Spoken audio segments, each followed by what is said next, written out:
Vámonos con los temas económicos y financieros. Ya está aquí Roberto Aguilar y ya salió el dato de la inflación. Mi querido Robert, buenos días. ¿Cómo estás, Mario? Muy buenos días. Antes de platicar de la inflación, fíjate que ayer, como se esperaba, la Reserva Federal incrementó 1/4 de punto sus tasas de referencia en Estados Unidos, pero también abrió la posibilidad de que justamente se pudiera dar una pausa en el aumento de las tasas. Y esto porque está considerando justamente el tema de la volatilidad de esta crisis que está viviendo una parte de la banca estadounidense, pero eso sí, dejó muy claro que su principal objetivo seguirá siendo el combate de la inflación. También fíjate que hablando de estos temas, ayer justamente la Reserva Federal, Jerome Powell, el presidente de este Banco Central, pues reconoció que el colapso de este Silicon Valley Bank, que fue lo que encendió todo en Estados Unidos, no significa que haya debilidades en el sistema. Defendió la regulación, dijo que ya había observaciones justamente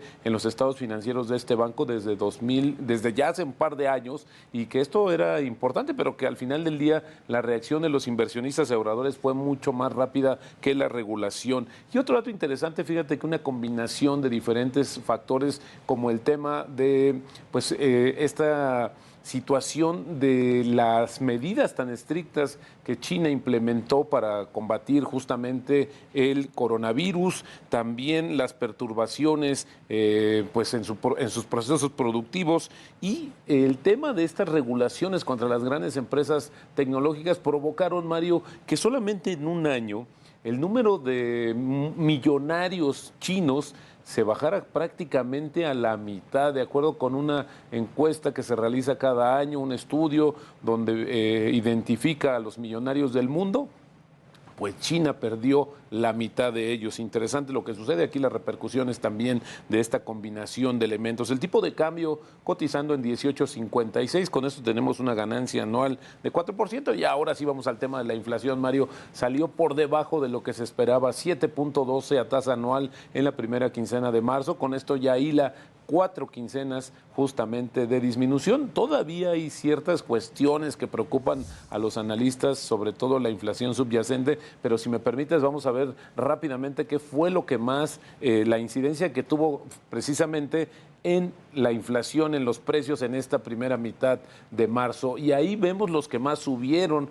Rápidamente vemos ahí las cuestiones de estas alzas, que también han estado un poco contenidas y que tienen que ver más con ciclos, por ejemplo, de las vacaciones, el asueto por el transporte aéreo, el limón, los restaurantes, también los paquetes turísticos. En fin, creo que ahí lo vemos de manera muy determinante. Y si quieres, vemos rápidamente los que bajaron, porque también ahí hay datos como el gas LP, como el jitomate, como justamente el pollo, el huevo. También hubo una disminución que reportó justamente el INEGI con este dato de la inflación. Y también te comento rápidamente, Mario, que justamente ayer, con esta situación de la dirección de Silicon Valley, pues falló gravemente. Esto lo dijo el presidente de la Reserva Federal, refiriéndose a las decisiones que tomó la administración justamente de este banco, pero dijo que su colapso no es indicativo de debilidades más amplias en el sistema bancario. No se trata, dijo, de una debilidad generalizada del sistema. Esto lo dijo Powell después, en una rueda de prensa, después de que dio a conocer el alza y la decisión de política monetaria, donde habíamos comentado justamente, estaba ampliamente descontado, Mario, 1/4 de punto de las tasas de referencia, aunque sí había que comentar que en los últimos días después de esta crisis bancaria, pues se estaba apostando que incluso la Reserva Federal iba a hacer una pausa, no iba a incrementar las tasas. Finalmente lo hizo en 1/4 de punto, pero sí, yo creo que ahora sí está, como se había criticado un poco esta pasividad que tenía la Reserva Federal de no opinar sobre el dato, sobre la situación de los bancos. Ahora lo hizo y de manera muy tajante habla de que no es un tema que pueda contaminar al resto del sistema bancario.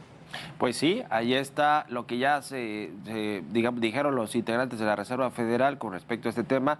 No esperan que sea de mayor relevancia o trascendencia para el sector financiero de Estados Unidos, o que genere un contagio, como lo vimos en su momento en el 2009, en el 2008 y 2009 con esta crisis de las hipotecas. Y bueno, pues el tema también de la inflación y de lo que dicen en la Reserva Federal con las tasas de interés, que ya habremos de conocer también qué decide el Banco de México con respecto a seguir aumentando las tasas de interés, pero por lo menos ya con lo que dice la Fed, Robert, se ve que ya está llegando a su ciclo, al final de su ciclo alcista las tasas de interés, ¿no? Que después de este aumento de 25 puntos base, seguramente así lo hará el Banco de México, vendrá ya una relajación, quizá una estabilidad primero y después ya buscar que se bajen las tasas, quién sabe eso sí en qué momento, pero digamos que ya no se ve que sigan aumentando de manera importante en los siguientes meses las tasas, Robert. De hecho, Brasil, ayer el Banco Central de Brasil, que es la economía con la que nos comparamos a nivel regional, también decidió ya no incrementar las tasas de referencia. Ellos lo tienen en 13.5%, pero al final del día también es una buena señal que justamente esta estabilidad de la política monetaria en el mundo podría estar llegando ya alcanzándose, y esto pues es una buena noticia. Había que ver, por ejemplo, cómo responde el tipo de cambio, si es que a finales de este mes el Banco de México hace alguna insinuación de que ya podría llegar ya podría haber terminado el ciclo de alzas de tasas en México, Mario. Buenísimo, gracias Roberto Aguilar. Al contrario, Mario, muy buenos días, y las finanzas nos harán libres.